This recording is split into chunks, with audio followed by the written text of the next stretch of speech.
expectations. This week I'm going to be reviewing the movie Mama, coming out January 18th, 2013.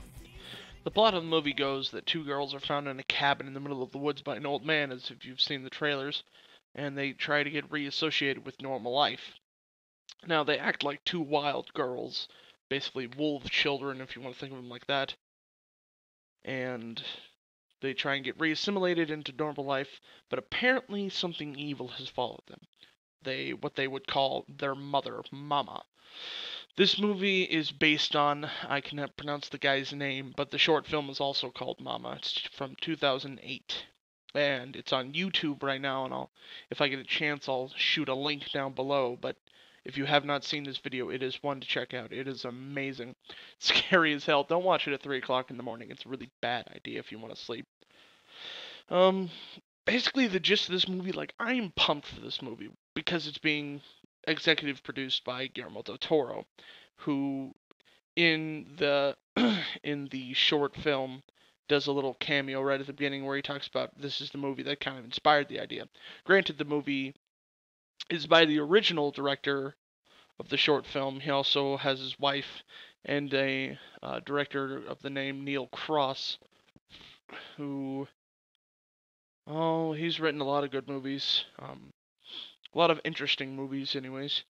But, I mean, what I look at here is the fact that it's Guillermo del Toro. Now, granted, the last one that he produced was Don't Be Afraid of the Dark, which, as many of you probably went and saw, not that good. Kind of shitty. Really not as interesting because the movie just draws on, like, oh my god, we need to save the child, but we spend 1,000 minutes doing nothing. Like, they spent so, like, even when the mom figured out shit, but I don't want to rant about that movie. Anyways, Mama. Um, I'm really interested in how they kind of want to answer these questions because, as we know, if a movie has questions, if it gives you questions that it has to answer, then it has to answer them. There's no, oh, we gotta wait for the sequel, or oh, we gotta wait till the end of the movie and then it's like twist ending and all this bullshit. They have to answer them as the movie is being, as the movie's getting drug along. Like, how did these girls get out in the middle of the woods? How do they survive? How is there a supernatural being? How does she stay there? Like, the one thing they try and talk about is the idea of, like, a mother's love is never dying. It's like, well, how in the fuck did the mom take him out? Did she kill him out in the middle of the woods? And did she try to kill him out in the middle of the woods and then get crushed? Or is this another one of those bullshit, like, the Grudge movies where it never dies, brr, and it has no real, it has no explanation. It's just like the ghost stays around forever.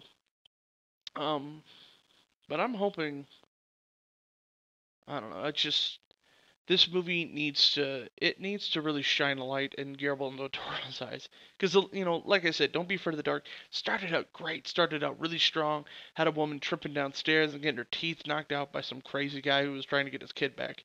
And then the movie just, like, literally plummeted from there. It was just like a downhill waterfall, like, fuck. I mean, it ended really fucked up. It had this really fucked up ending where this woman gets her leg snapped in half and then she gets sucked into a hole and she becomes one of the demon things. And that's kind of what I don't want from this film. I don't want there to be just like this gap of time where you're focusing so much on building these characters that you forget about the rest of the film.